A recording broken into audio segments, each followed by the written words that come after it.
E que nessa noite, Senhor, nós não venhamos apenas para receber, mas nós viemos aqui para entregar, Senhor.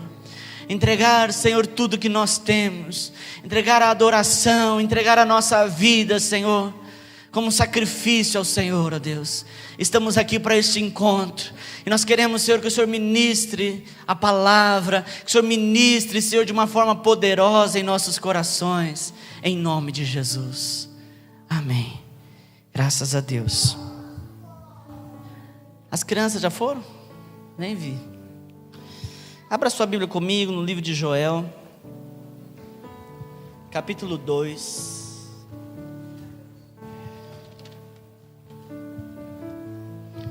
Versículo 28.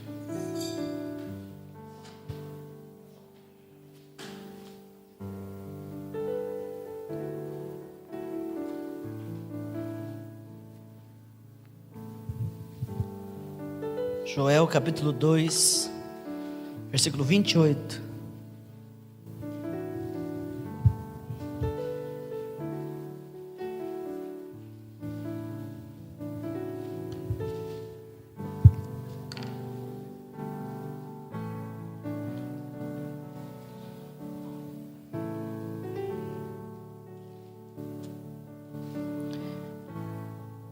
Vamos fazer o seguinte, vamos ler a partir do 12, amém?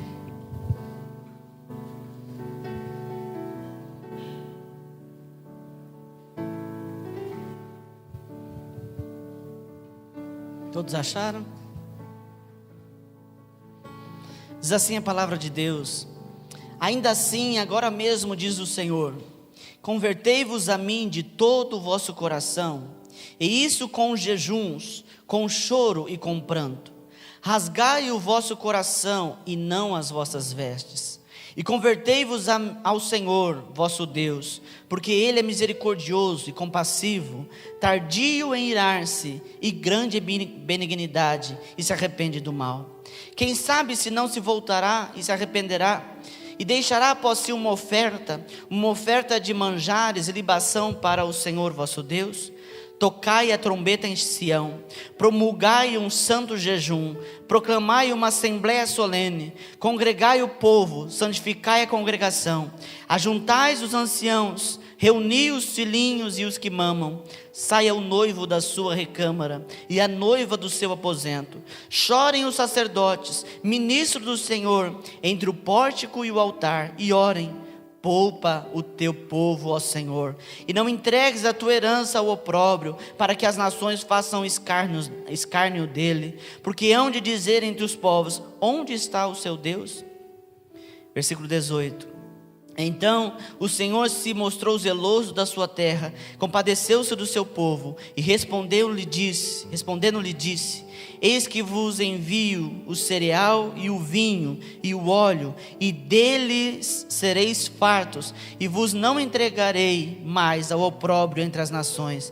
Mas o exército que vem do norte, eu o removerei para longe de vós, lançá-lo-ei em uma terra seca e deserta, lançarei a sua vanguarda para o mar oriental, e a sua retaguarda para o mar ocidental. Subirá o seu mau cheiro, e subirá a sua podridão, porque agiu poderosamente. Não temas, ó terra, regozija-te e alegre-te, porque o Senhor fez grandes coisas. Não temais, animais do campo, porque os pastos do deserto reverdecerão, porque o arvoredo dará o seu fruto, e a figueira e a vide produzirão com vigor. Alegrai-vos, pois, filhos de Sião, regozijai-vos no Senhor vosso Deus, porque Ele vos dará em justa medida a chuva, fará descer como outrora, e a chuva temporã e a seródia. As eias se encherão de trigo, e os lagares transbordarão de vinho e de óleo. Restituí-vos-ei os anos que foram consumidos pelo gafanhoto migrador,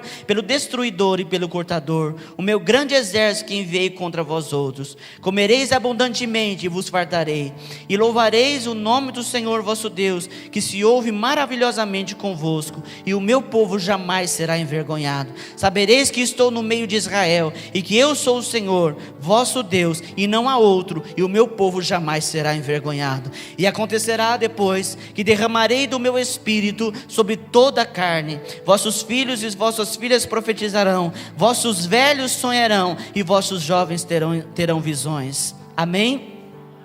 Fecha os teus olhos mais uma vez. Senhor, ministra a tua palavra nesta noite.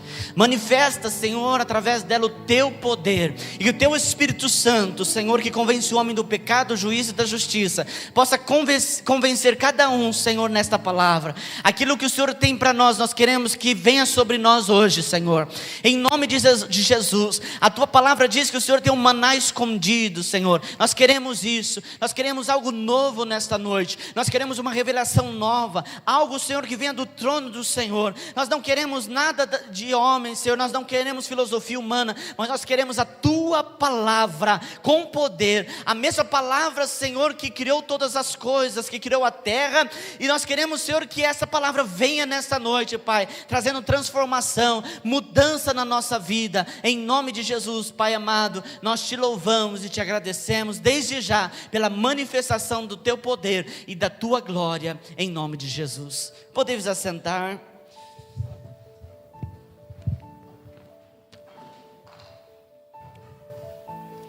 Hoje eu quero falar com os irmãos sobre avivamento.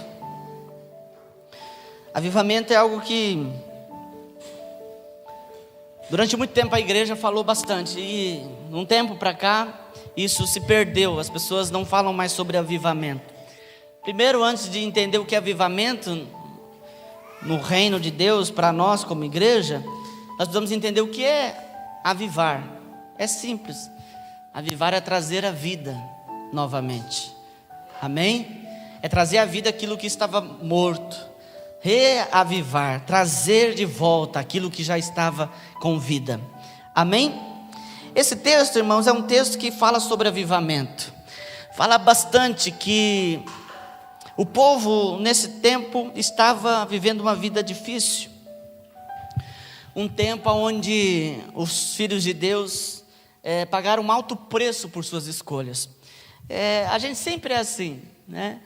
A gente sempre faz escolhas erradas, e aí nós culpamos Deus por nossas escolhas. E às vezes nós achamos que foi Deus que nos fez passar por isso. O povo de Israel, se nós formos olhar a história do povo hebreu, o povo de Israel, nós vamos nos deparar sempre com altos e baixos. Quando eles buscavam o Senhor, eles eram abençoados. Mas quando eles buscavam outros deuses, se desviavam do Senhor, tudo aquilo que a terra poderia produzir de maldição, eles passavam a viver sobre essa maldição. Às vezes eu gosto de frisar isso porque há um estigma disso, há uma mística nessa questão das pessoas acharem que Deus castiga. Deus, Ele não castiga. Ele diz que coloca diante de nós o caminho da bênção e o caminho da maldição. Ele não vai escolher por você.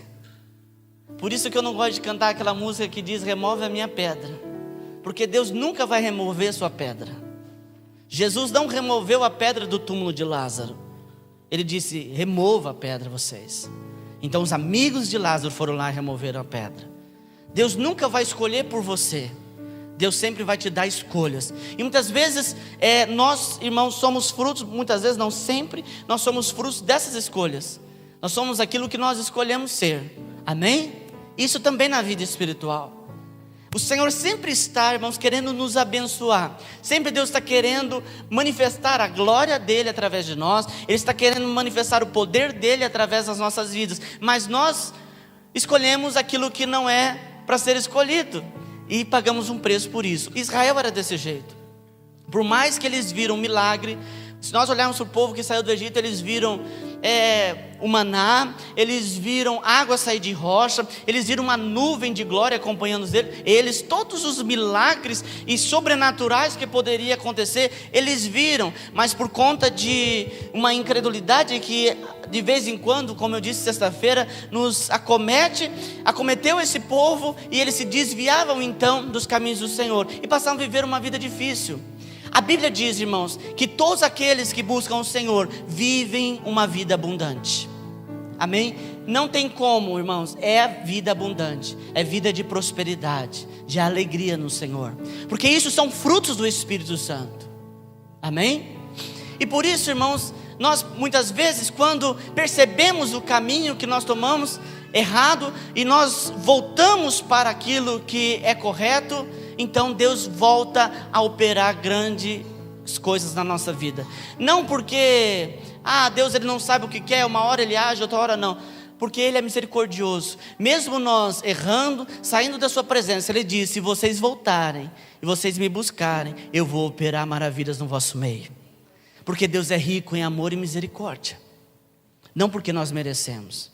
E aqui é um caso desses. O povo estava longe de Deus, e Deus disse: olha, basta vocês se voltarem para mim, basta vocês se santificarem. A Bíblia diz que é para promulgar um santo jejum. Todo mundo vai jejuar, todo mundo vai se humilhar, todo mundo vai orar, e eu vou voltar a fazer milagres. E a palavra de Deus começa a dizer que o Senhor vai derramar o cereal, o vinho. A palavra de Deus diz que o Senhor vai reavivar a obra dele na vida do povo. Amém? Eu gostaria de dizer para você que diante de Deus a obra dele nunca para, mas muitas vezes a obra de Deus pode parar na nossa vida quando nós decidimos de maneira errada. Por escolhas muitas vezes erradas, nós escolhemos viver longe de Deus, e aí, irmãos, começa a acontecer as coisas que nós achamos que muitas vezes é castigo. Na verdade não é castigo, é porque as nossas escolhas nos fizeram tomar caminhos escorregadios. Amém? Alguém vai dizer assim: olha, Deus escreve certo por linhas tortas. De maneira nenhuma. Esse ditado não é um ditado de Deus. Deus escreve certo por linhas certas. Nós que tomamos os nossos caminhos. Amém? Então, querido, Deus ele quer derramar avivamento sobre nós. Eu tenho sentido nesses dias, eu falei aqui na virada do ano, que Deus está querendo fazer grandes coisas. Deus quer manifestar a sua glória. Nunca a igreja esteve tão passiva como hoje em dia. Os filhos de Deus sempre foram marcados por momentos extraordinários. A gente sempre nos apegamos, irmãos, a histórias da Bíblia e falamos: olha como que o apóstolo Paulo vivia sobre milagres, olha como que os apóstolos viviam, todos eles por meio de milagres, como que a igreja primitiva viviam por meio de milagres. Mas, irmãos, nós precisamos apenas recorrer à Bíblia para ver isso. Ainda fora da Bíblia, na história da igreja, nós podemos ver vários momentos onde a igreja foi impactada por milagres de Deus, foi impactada por sobrenatural de Deus. Homens de Deus que se dispuseram toda a sua vida em dedicação à obra de Deus e colheram, irmãos, sobrenaturais em Deus. Você que é um pouquinho velho já de crente, existem alguns nomes que eu coloquei aqui, que foram homens avivalistas, que marcaram toda uma geração. Tem o Jonathan Edwards, John Wesley, Spurgeon, Moody, tem outros aqui. Todos esses se dedicaram a Deus e colheram sobrenaturais. Irmãos, muitos desses homens, através de uma oração, ressuscitaram mais de 1000 pessoas. Pastor, isso é mentira. Isso é para quem crê, por isso que eu estou falando. Eu não vou ficar aqui debatendo se é verdade ou mentira, é para quem crê. Deus, Ele continua operando. Deus, Ele é o mesmo Deus de ontem, de hoje e será, diz a Bíblia, eternamente. Não é porque nós mudamos que Deus muda. Deus continua o mesmo. O texto que nós lemos diz que no dia em que nós buscarmos o Senhor, o dia que nós resolvemos estar na presença do Senhor, o Senhor derrama sobre nós o Espírito, e aqueles que não sonhavam mais passam a sonhar, e aqueles que não tinham nenhuma intenção de viver na presença de Deus, começam agora a profetizar. Deus coloca, irmãos, aquilo que muitas vezes é deixado como inútil. Deus fala: velhos, não tome como velho você que tem 60, 70 anos. Aqui está falando de velho, velho mesmo. A Bíblia fala que aquele que se acha inútil, que não tem mais sentido para a sua vida, vai sonhar. E o jovem vai profetizar. Você sabe o que é jovem profetizar? Jovem, ele é marcado por aqueles que não querem saber de nada de Deus. Mas quando Deus opera o poder dele, os jovens profetizam. Não está falando só dessas duas, irmãos. Deus pegou figuras que muitas vezes é tidas como o jovem não profetiza e o velho não sonha. Deus coloca para nos revelar que aquilo que é impossível a homens é possível para ele. Nós precisamos buscar para nós, não como um avivamento para a igreja, mas um avivamento para nós, para a nossa vida, irmãos. É tempo de nós buscarmos um avivamento, trazer de volta o fogo do Senhor na nossa vida. O fogo que arde, aquilo que a Bíblia diz, o fogo arderá continuamente sobre o altar e não se apagará. O que o diabo, as pessoas ficam brigando com o diabo, ficam discutindo com o diabo. Esses dias nós estávamos no lanche, alguém disse assim, passou por nós e falou assim: hoje lá no culto foi pesado, numa outra igreja. Teve muito demônio lá. Nós teve que expulsar um monte de demônio. Isso não muda nada. A igreja aqui não está aqui para ficar expulsando demônio. A igreja está aqui para manifestar a glória de Deus. Você tem que começar a manifestar a glória de Deus. Amém? Você precisa começar a manifestar o poder de Deus. Irmãos, isso está disponível a nós. Isso está disponível para nós. Se nós quisermos, irmãos, nós podemos viver o sobrenatural de Deus. A Bíblia diz que se o povo jejuar, se o povo orar, o Senhor opera.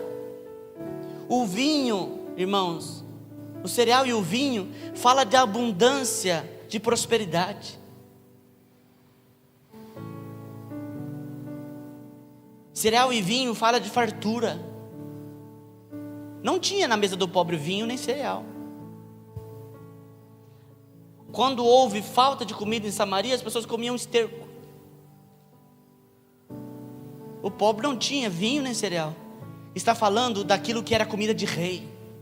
O Senhor diz: não vai faltar sobre vocês o cereal e o vinho. Você está entendendo isso? A palavra de Deus diz: vinde, razoais e comereis o melhor dessa terra. Isso nós temos que entender. Pastor, eu não estou entendendo as coisas. Um dia a gente ouve uma pregação dizendo que o rico não entra no reino dos céus. E agora, irmãos, porque riqueza não tem nada a ver com o padrão de riqueza do mundo, onde a pessoa se torna soberba, orgulhosa. Mas aquilo que está disponível nessa terra, o melhor dessa terra, isso está, irmãos, para os filhos de Deus. E muitas vezes, por nós não encontrarmos o nosso lugar em Deus, nós entregamos ao mundo aquilo que é da igreja do Senhor Jesus. Nós precisamos mudar, irmãos. Nós precisamos mudar. A Bíblia fala que nós somos mais do que vitoriosos, que nós somos conquistadores em Deus, porque nós conquistamos as vitórias. Mas isso não quer dizer que nós temos que cruzar os nossos braços e esperar. Nós vamos ativar a nossa vida em Deus. A pessoa quer um corpo definido, o que ela tem que fazer? Tomar um comprimido? Basta, eu queria um comprimido, não tem ainda, né? Tem? Não tem. Tem que malhar, tem que puxar ferro, não tem? Eu fiz 6 meses de academia, não para isso, para a saúde. Não aguentei, nem para a saúde aguentei. Eu comecei com 40 minutos de esteira. Aí foi abaixando, 30, 20, 10. Colocava para correr, para ver se passava rápido, não passava. É uma eternidade aquilo. Eu não gosto nem de caminhar. Imagina fazer esteira. O povo diz caminhar, ver as coisas, né? Imagina esteira, você fica ali parado. Mas se a gente quer resultado, a gente tem que fazer alguma coisa. A gente percebe, irmãos, que muitas pessoas reclamam das suas vidas, reclamam daquilo que estão vivendo, mas muitas vezes não estão dispostas a sacrificar para Deus. Não estão dispostas. A Bíblia diz, não sou eu que estou dizendo. Se vocês orarem, se vocês jejuarem, a Bíblia diz: olha, vai jejuar todo mundo, os que mamam. E o povo fez isso, irmãos. Nesse tempo, em Israel, a criança que mamava, ela teve que parar de mamar. Porque eles queriam uma mudança. Se nós queremos uma mudança, nós precisamos sacrificar alguma coisa. Amém? Tem vários homens, irmãos, na Bíblia que resolveram ser diferentes e colheram fruto dessa busca de forma diferente. A gente sempre tem um hábito de ir junto com a maré. É mais fácil. Não é mais fácil? Tempo atrás nós fomos em 3 pastores para pescar lá no Rio Viema. E aí o cara disse que tinha um barco, só que o barco com motor era um preço e sem motor era outro. E tudo pastor, né, falou assim: não, vamos economizar. O que é isso? Vamos sem motor mesmo. Aí o cara falou: não, mas eu guincho vocês até onde vocês quiserem pescar e depois vocês descem. Falou: descer, né, tudo bem, é fácil. Irmãos, nós ficamos pescando lá, apoitado lá num poço que eu disse que era bom. Pegamos uns peixinhos lá. E aí a gente olhava os lugares que tinha cara de peixe, mas a gente não podia porque era para cima. Quem conhece o Rio Viema sabe que não dá para remar para subir o Rio Viema. Não tem jeito, se o cara for muito bom de remo. E aí a gente falou: não, já que a gente está quase na hora de ir embora, vamos tentar. Irmãos, e nós fomos tentar subir esse rio. E o rio levava a gente para um canto e levava a gente para o outro. Se tivesse 4 até era bom, mas 2, 3 não fazia verão. Sempre tinha que revezar. Não, você sabe que barco não dá para remar em 3. Tinha que revezar. E aí, irmãos, parecia que seria fácil, a gente ia só descer. Mas não, a gente não queria descer só, a gente queria ir nos lugares para pescar. E, irmãos, nós ficamos rodados no meio do rio Viena. E puxava para cá, puxava para cá. No fim das contas nós não pescamos foi nada, porque nós quisemos descer e fomos sempre descendo. E eu sempre pensando aqui, como vamos fazer para chegar para parar no lugar que tinha que descer? Porque remar, irmãos, para cima sempre é mais difícil do que deixar a maré te levar. É sempre mais fácil. É mais fácil fazer como todo mundo faz. É mais fácil você deixar as coisas acontecerem e você achar que deixar o tempo para o tempo, isso vai resolver. Alguém diz assim: o tempo cura tudo. Mentira. O tempo ele te faz esquecer, mas não te cura. O tempo não resolve o problema.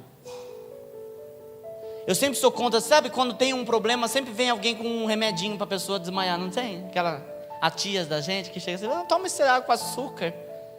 Eu sou contra isso, porque isso não faz você viver para resolver, para você passar só aquele estágio, mas depois você vai ter que voltar lá para resolver. Existem vários homens e mulheres na Bíblia, irmão, que marcaram a sua geração. A Bíblia fala de Abraão. Abraão é considerado o pai da fé. Em Gênesis capítulo 12, Deus chega para Abraão e diz: Abraão, sai da tua terra, da tua parentela, e vai para a terra que eu te mostrarei.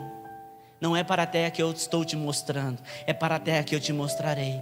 E a palavra de Deus diz que Abraão pegou tudo que era dele, deixou a sua família e foi pela fé. Pela fé. Abraão colheu, irmãos. Se hoje nós estamos aqui, somos filhos de Abraão. Por adoção, somos filhos de Abraão. A palavra de Deus diz que através de Abraão, pela fé dele, seria bendita todas as famílias da terra. Se você é abençoado hoje, você pode chegar lá no céu e agradecer a Abraão. Porque Abraão foi um homem de fé. Quem que era Abraão? Qualquer um. Mas porque resolveu ouvir a voz de Deus, resolveu ser diferente. Amém? A palavra de Deus fala de José. José que foi aquele que trouxe esperança para o povo do Egito. Antes de José morrer, José disse assim: olha, vocês vão sair deste lugar, e quando vocês saírem deste lugar, vocês por favor levem os meus ossos, porque eu não quero ficar enterrado no Egito. E a palavra de Deus diz que o povo começou a orar, começou a buscar Deus, e Deus ouviu a oração do povo e levantou Moisés para poder libertar o povo. Um homem encorajou todo um povo. A palavra de Deus diz que quando saiu uma multidão do Egito. A teologia diz que aproximadamente 1 milhão de pessoas. Tinha entre homens, mulheres e alguns agregados, que não sabiam o que estava acontecendo, mas foram junto. Porque um inspirou, porque um teve esperança. Amém? Às vezes, irmãos, a gente diz, pastor, mas eu estou remando sozinho contra a maré. A Bíblia fala isso, irmãos, as palavras, quando fala sobre João. Vós o que clama no deserto, preparai o caminho do Senhor. João preparou todo o caminho de Jesus. Quando Jesus chegou para cumprir o seu ministério, João tinha preparado os corações daqueles que iam receber o Evangelho. Um homem que estava no meio do deserto. Você não precisa, para Deus transformar a sua vida, de boa posição. Você não precisa estar num bom lugar. Você não precisa ser de uma boa família. Basta você querer ser diferente. Abraão estava dentro de uma casa onde todos eram idólatras e ele servia a Deus. José, todos os seus irmãos não tinham temor. José era o único que tinha temor. E Deus marcou uma geração por conta de José. A Bíblia também vai falar de Josué. Josué e Caleb, 2 homens, os únicos que creram na promessa. Deus disse, olha, eu vou dar toda essa terra para vocês, a terra de Canaã. E Moisés enviou 12 espias. 10 disseram, olha, não dá para entrar, tem gigante. Josué e Caleb disse, eia, subamos e possuamos a terra, porque certamente prevaleceremos contra ela.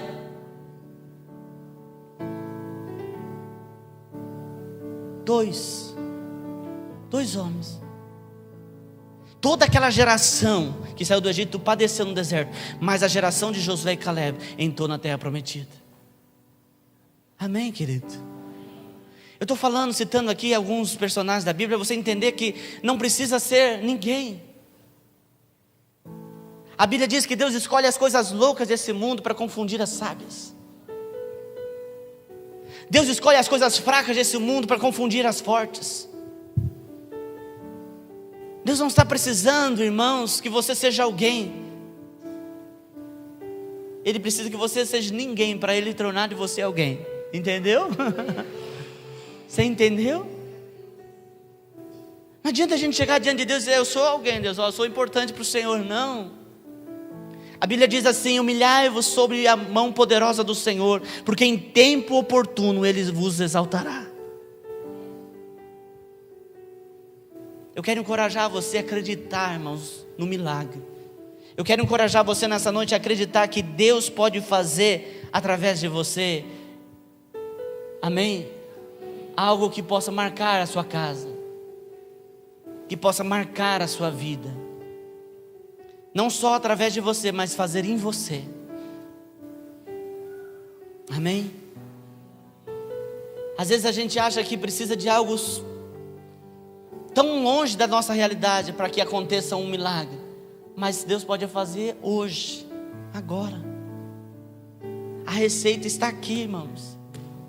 Se nós nos humilharmos, se nós buscarmos, Deus remove a maldição e dá a bênção sobre nós. Amém? Tem outros personagens, tem Samuel. Samuel foi um menino diferente de todos os sacerdotes que estavam naquele lugar que ele viveu. A Ana nasceu, Samuel ela entregou para o sacerdote. Eli era um sacerdote que não mais acreditava no sobrenatural. Eli e seus filhos, eles praticavam aquilo que era mal perante os olhos do Senhor. E Samuel, um menino, ouviu a voz de Deus. Irmãos, e a Bíblia diz que, a Bíblia não diz, eu digo, não houve, se nós olharmos na Bíblia, não houve profeta como Samuel. Samuel foi um dos maiores profetas e sacerdotes. Um dos maiores. Um homem de Deus. Amém? A Bíblia fala de Davi. Quem não conhece a história de Davi? Um menino que pastoreava as ovelhas do pai. 1,60 m. Deus transformou Davi num grande rei. Davi tinha potencial? Não. Humanamente falando, Davi não tinha nenhum potencial. Mas ele adorava o Senhor. Ele buscava o Senhor. E quando seus irmãos estavam treinando para ser poderosos guerreiros, ele estava adorando com a sua harpa a Deus lá nos campos do seu pai. Deus pegou Davi lá do fundo, lá de onde ele ficava as ovelhas malhadas. Eu gosto de falar isso, não era qualquer ovelha, eram ovelhas malhadas. Era o refúgio das ovelhas, ficava sempre escondido.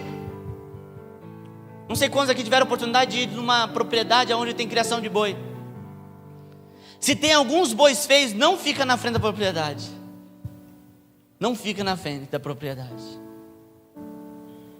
Você chega na propriedade, você vê aqueles Nelore, bonito, mas tem uns boi feios, está escondido. Davi cuidava das ovelhas malhadas. E Deus pegou Davi lá da onde não tinha possibilidade e transformou Davi como o maior rei de Israel. Se você chegar em Israel e falar de Davi, irmãos, todos vão saudar Davi pela sua grandeza, por ser um grande homem de Deus. Um menino. A Bíblia vai falar de muitos. A Bíblia fala de Neemias. Neemias, Jerusalém destruída, os muros derribados, tudo foi queimado. Neemias foi o único que disse: eu vou reconstruir.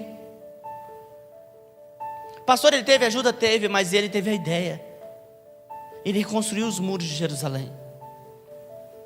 Ele reconstruiu do nada. Ele não era construtor, mas ele estava disponível.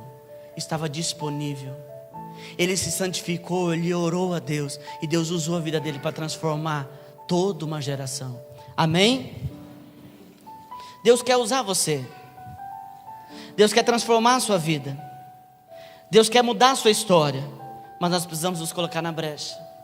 Nós precisamos crer, irmãos, que é possível. E quando a gente crê, a gente começa a buscar a Deus.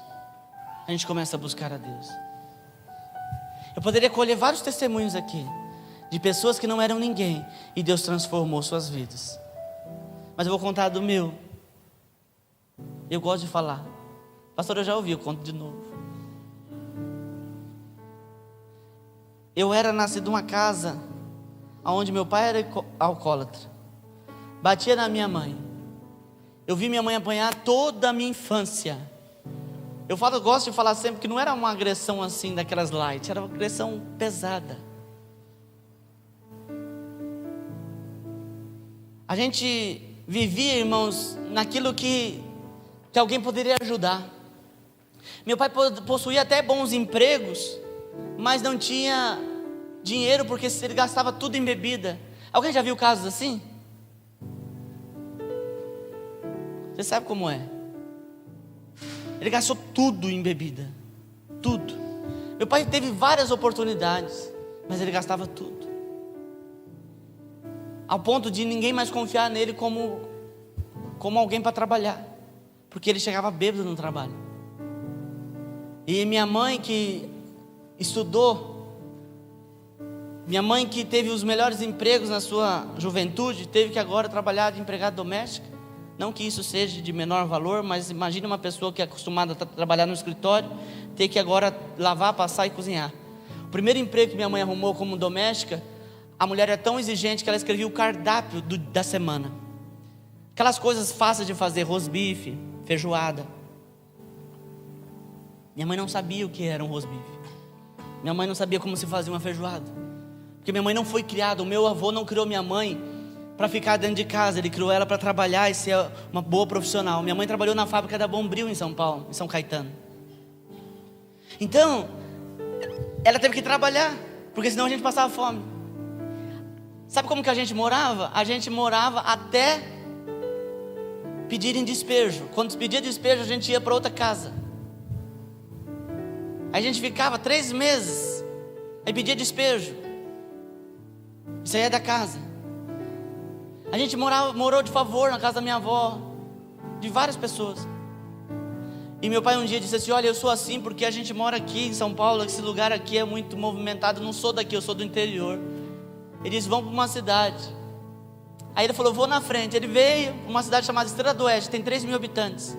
É onde tem o Frigo Estrela. Você já deve ter comido uma salsichinha pequenininha, meia doce, do Frigo Estrela. E aí ele falou: olha, eu vou na frente que eu vou arrumar um emprego, eu chamo vocês. Ele ligou para minha mãe e disse assim: olha, está tudo certo, estou empregado, estou ganhando tanto, aluguei uma casa, está tudo certo. Minha mãe pegou tudo, colocou num caminhão e nós fomos para a Estrela do Oeste.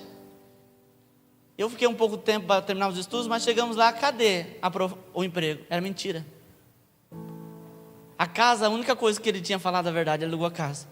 Não tinha emprego nenhum para ninguém. Novamente fomos despejados da casa.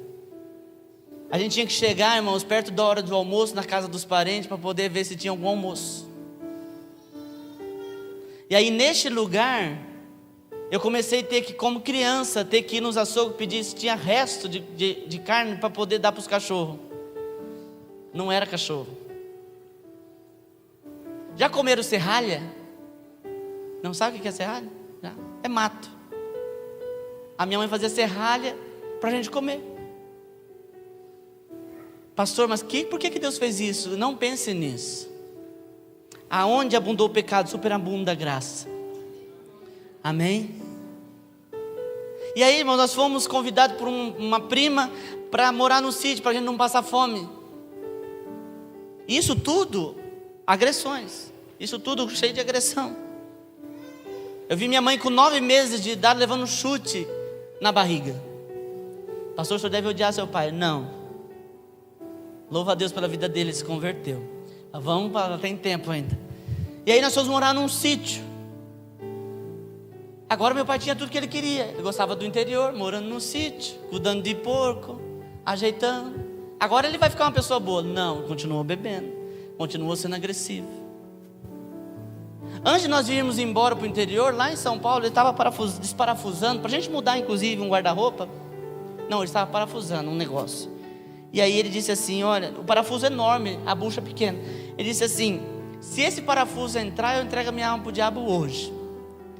E o parafuso entrou. Eu nunca vi um parafuso grosso entrar tão fácil num lugar fino. Então quando nós viemos para cá, além da bebida, ele ainda estava endemoniado. Ele não tinha um demônio, tinha legiões.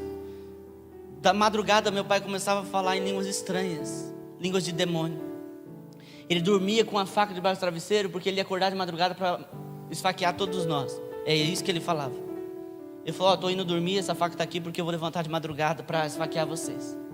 A gente fazia campanha. Um ficava acordado enquanto os outros dormiam. E aí nós fomos para esse sítio. E lá no sítio, para a gente não passar fome, ele não trabalhava, teve que eu e minha mãe trabalhar. Eu muito pequeno, 10 anos de idade, eu tive que cuidar de uma criação de porco enorme, mais de 2.000 porcos eu tive que cuidar. Mas a gente não poderia falar que era nós, era ele, para o patrão não mandar embora.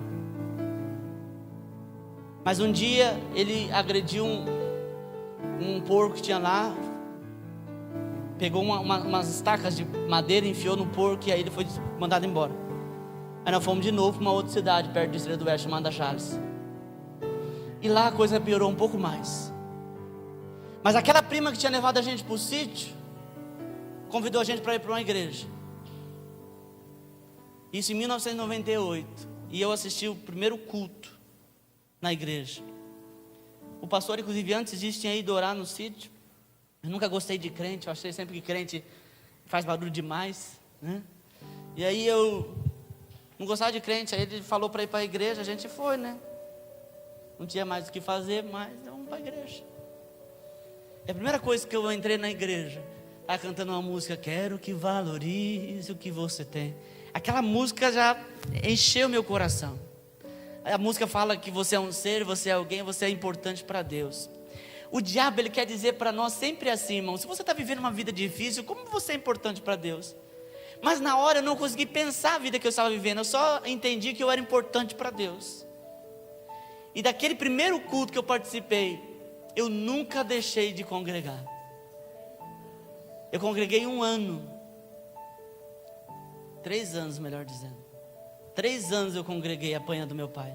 Eu me batizei em 2001. Batizei em 2001. Até que um dia Deus operou. Pastor, o seu pai mudou? Não. Deus nos deu força para nós tirarmos ele de dentro de casa. Pastor, por que sua mãe não mandou um chega para lá? Porque a prisão não era física, ela era espiritual. Minha mãe não conseguia. Eu lembro uma vez, eu estava contando, não sei para quem. Alguém já ouviu falar do mão branca? É um veneno para rato. Ele é tão forte que mata o rato, mata o gato, mata o cachorro. Ele é muito forte. Uma tampinha 10 ml mata 10 pessoas, tranquilo. Meu pai despejou um vidro. Nós vendo, meu pai despejou um vidro no suco de laranja, o suco ficou azul, porque a mão branca é azul. E todos nós tomamos, ele obrigou a gente a tomar. Isso sobre arma, isso sobre faca. Ele obrigou a gente a tomar. Minha mãe olhou para nós começamos a chorar, a criança. A minha mãe falou assim: olha, tá difícil, tá bom o que vocês estão vivendo aqui? A gente falou: não. Ela falou: então melhor vai ficar, porque se a gente morrer é melhor do que a gente está vivendo aqui. E nós tomamos. E fomos dormir. No outro dia nós acordamos, para a glória de Deus. Porque Deus tinha um plano. Porque Deus tinha um plano. Meu pai, dentre os filhos, meu pai, o que ele tinha mais ódio era de mim. Meu pai tentou me matar algumas vezes, porque Deus tinha um plano. A minha família toda busca Deus. Meu pai saiu de casa e para a glória de Deus, para ele poder chegar perto da gente, para visitar os filhos, ele não poderia, por exemplo, chegar a 200 metros, essa é a lei da Maria da Penha, nem sei se tinha Maria da Penha naquela época, mas era uma lei que tinha que ele precisava de 200 metros. Meu pai sempre foi muito inteligente, e ele entendia que, por exemplo, o culto é um lugar sagrado, a polícia não pode entrar no culto. Então ele ia na igreja para poder ver a gente, e ali ele foi impactado pela palavra, e ele se converteu. E quando eu vim para Nova Andradina em 2008, meu pai veio junto comigo aqui. E eu tocava, eu cantava, adorava a Deus. Meu pai tocava, adorando a Deus. Meu pai hoje é falecido por um enfisema pulmonar. Minha mãe cuidou dele. Não tem nenhum resquício de mágoa, porque Deus operou o milagre. Amém? Eu quero dizer para você: Deus tem um plano na tua vida. O inimigo pode tentar confundir as coisas. O inimigo pode tentar roubar a tua esperança. Mas o Senhor, Ele é todo poderoso. Ele é o Deus da guerra. Ele pode operar na tua vida. Ele pode operar na tua vida. Quando minha mãe largou do meu pai, alguns diziam: olha, suas filhas vão descambar. O povo não fala isso. Seu filho com certeza vai para a droga, porque ele sofreu demais na mão do pai, ele vai querer despejar isso na droga. Eu realmente chapei muito depois que meu pai saiu de casa, mas foi no Espírito Santo. Não tenho nada, irmãos, nada. Hoje eu tenho a minha esposa, tenho a minha filha. Não tenho nem um pouquinho de aparência do meu pai, daquilo que ele era como homem, porque Deus, quando Ele transforma, Ele faz a coisa perfeita. Amém? Se coloque de pé, por favor, eu quero orar com você.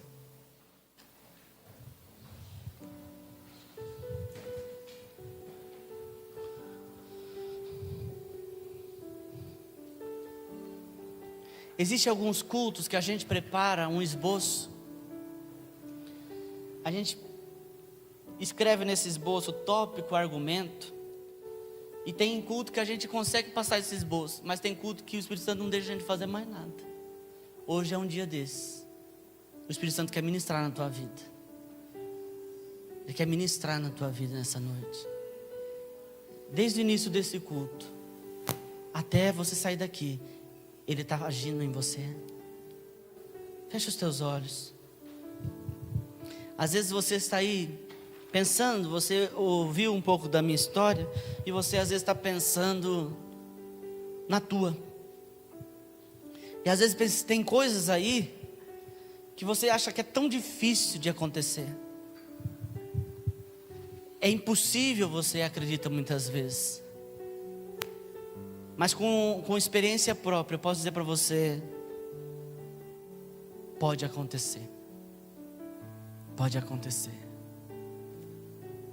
Deus pode mudar a sua história. Deus pode mudar essa situação. Deus pode curar essa enfermidade. Deus pode mudar o seu casamento. Deus pode mudar a sua família. Deus pode converter os teus filhos. Deus pode converter o teu esposo. Deus pode converter os seus familiares, aqueles que você tem orado intensamente pela vida deles. Deus pode mudar. A Bíblia diz que tudo é possível ao que crê. eu te convido a acreditar.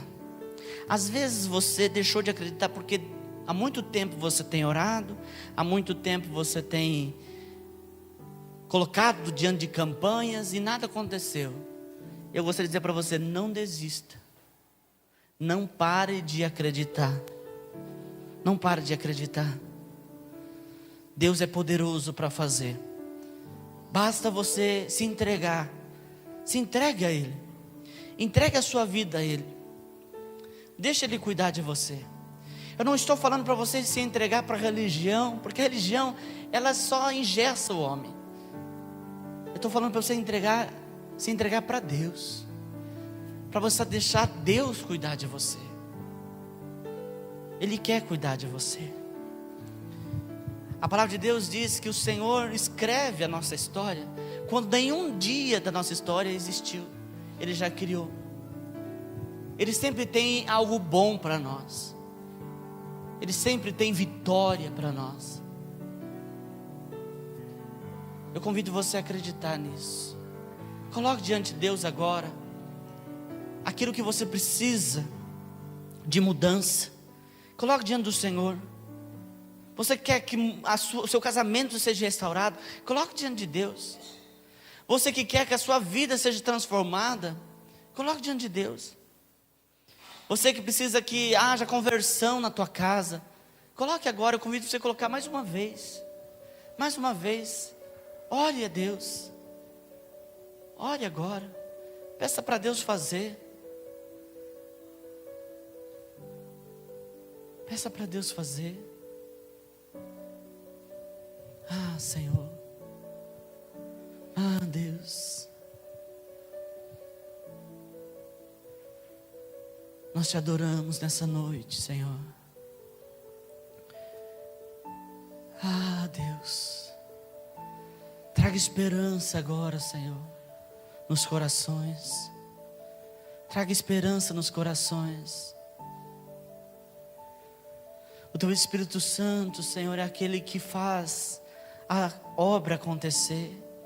Espírito Santo, traga esperança agora nos corações. Os Teus filhos estão clamando, Espírito Santo. Estão clamando por um milagre. Estão clamando por uma restauração. Estão clamando por libertação. Vem, Espírito Santo. Age hoje aqui, Espírito Santo. Age nessa noite, Espírito Santo. Haja nesta noite, Espírito Santo. Oh, aleluia. Vem sobre nós. Vem sobre nós, Espírito Santo. Sua palavra diz, como nós lemos, Senhor, que o Senhor derrama chuva.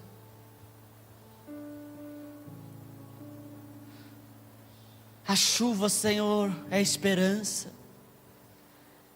A chuva é a esperança para a terra seca. A tua palavra diz que o Senhor derramaria da tua chuva, derramaria a temporã, mas derramaria também a seródia. A chuva no tempo certo e a chuva fora do tempo. Derrama sobre nós chuva, Senhor. Que brote, Senhor, a semente, Senhor, da fé. Que brote, Senhor, a semente da esperança, Senhor. Os seus filhos saiam daqui crendo, Senhor, na mudança. Saia daqui crendo na restauração, na transformação. Porque agindo o Senhor, Deus, ninguém o impedirá. Agindo o Senhor, ninguém o impedirá. Remova, Senhor, agora toda tristeza do coração. Toda tristeza do coração. Remova agora, Senhor, em nome de Jesus. Remova a tristeza, Senhor, e que a alegria do Senhor venha sobre cada um aqui nesta noite. Que seus filhos saiam daqui crendo, Senhor, no milagre, crendo naquilo que o Senhor pode fazer através e na vida deles, Pai, em nome de Jesus. Coloca a mão sobre o teu coração. Repita esta oração comigo. Diga: Senhor Jesus, eu me coloco na tua presença, declarando que eu creio no sobrenatural, eu creio no milagre, e eu peço, opere na minha vida o milagre. Senhor, a tua palavra diz: se eu te buscar, se eu orar, se eu me humilhar, o Senhor vem, transforma e sara a minha vida. Eu me coloco na tua presença e peço, Senhor, transforme a minha vida, transforme a minha casa, para a honra e glória, Senhor, do teu nome. Amém? Vamos aplaudir ao Senhor.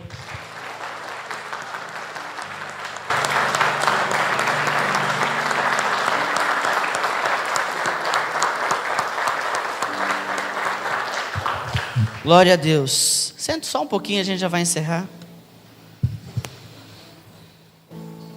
Sábado agora começou a rede de jovens, para todos os jovens.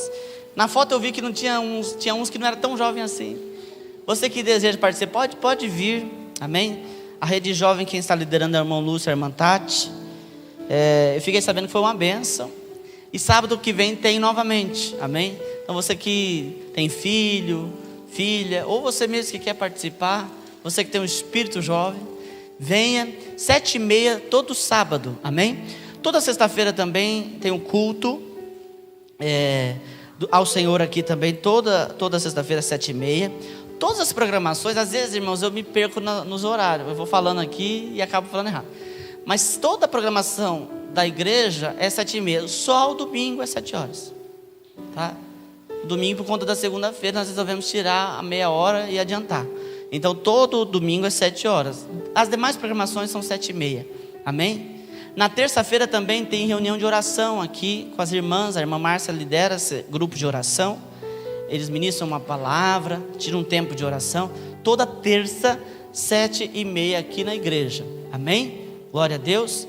E domingo de manhã, esse domingo hoje nós começamos de novo. Voltamos depois de uma férias longa, voltamos com a escola bíblica. Hoje foi muito bom. Nós começamos ali falando de Efésios, terminamos falando de família, porque vai surgindo as questões e Deus vai ministrando. É um discipulado maravilhoso, irmãos. Você que tem condições, participe da escola bíblica, é muito bom. Todo domingo, 9h da manhã, amém? Agora nós vamos para o momento do dízimo, da oferta. Você que vai ofertar e dizimar, pega o seu dízimo, a sua oferta na tua mão. Eu quero orar abençoando você. O dízimo é para aqueles que entendem. Você precisa entender o que você está fazendo. Eu acho tremendo. Tudo na Bíblia remete dízimo. Alguém vai dizer assim: pastor, não tinha dízimo, não tem a palavra dízimo no Novo Testamento. Realmente, você não vai achar. Mas tudo na Bíblia fala de dízimo. E eu falei aqui, inclusive, que dízimo, a gente não devolve só o dízimo concernente às nossas finanças. Eu falei hoje de manhã isso. Quem estava aqui de manhã lembra. A gente também dá o dízimo do nosso tempo. A gente precisa dar um tempo para Deus. Olha o que o texto diz: o povo buscou e Deus transformou. Não negocie o seu tempo. A Bíblia diz que nós precisamos aprender a remir o tempo. Remir o nosso tempo. Tire tempo para Deus, amém? Eu estou falando de dízimo, eu lembrei disso. Tire um tempo para Deus. Não negocie o culto. Eu falo sempre isso: 2 cultos que você deixa de participar, são 15 dias que você deixa de congregar. Então participe. Não negocie o culto, não negocie o seu tempo a sós com Deus, a sua devocional, amém? Mas o dízimo financeiro, os 10% do seu ganho, a Bíblia fala que você traz como devolvido. Porque o dízimo, por que eu falei que a pessoa precisa entender? Porque ela não dá o dízimo. Eu dou o dízimo na igreja. Não, você não dá, você traz como devolvido. Porque Deus te abençoa e você devolve os 10%, para que Ele santifique os seus 90%. Amém? É isso que é o dízimo. É em honra a Deus. Você não está pagando o ar-condicionado da igreja. Você não está pagando a luz, o som. Não, nada disso. A Bíblia diz assim que é Deus que sustenta a obra. E eu, sinceramente, eu sou novo. Pastor novo. Mas esses 11 anos que eu sou pastor, eu tenho visto que é Deus que sustenta realmente. Amém? Deus nunca nos desamparou. Nós construímos esse templo sendo uma igreja pequena, porque Deus nos deu. É Deus que dá, é Deus que o sustenta. O dízimo não é para você apenas abençoar a obra, é para você ser abençoado. Para você, a oferta é a mesma coisa. A oferta é uma semente que você semeia. E a Bíblia diz que a semente que nós semeamos no reino de Deus, nós colhemos a 30, a 60 e a 100 por um. Amém? Então vamos colocar de pé, eu quero orar agora. Senhor Deus, em nome de Jesus, eu peço agora uma bênção especial para aquele que vai dizimar, aquele que vai ofertar. Senhor, os seus filhos estão entendendo a tua palavra. Por isso eu peço, Senhor, abençoe os seus filhos nessa fidelidade. Pai, repreenda o devorador, o gafanhoto migrador, o cortador, a lacusta. Senhor, sabemos, Senhor, que existe espíritos malignos que atuam na infidelidade. E a sua palavra nos mostra, Senhor, como exemplos gafanhotos. Um vem, Senhor, e come as folhas. Outro vem e come o caule. E outro vem, a lacusta vem, Senhor, e come a raiz. Senhor, mas nesta noite nós repreendemos esses demônios. Através da fidelidade dos teus filhos. Esses demônios estão repreendidos. Nós profetizamos, Pai, prosperidade do Senhor. Em nome de Jesus, prosperidade do Senhor. Colheita abundante, Senhor. Em nome de Jesus. Que os teus filhos, Senhor, contemplem o sobrenatural na vida financeira. Através da fidelidade. Nós abençoamos o teu povo. Em nome de Jesus. Quem for dizimar, ofertar, coloca aqui no gasofilaço. O irmão Gabriel vai estar ungindo.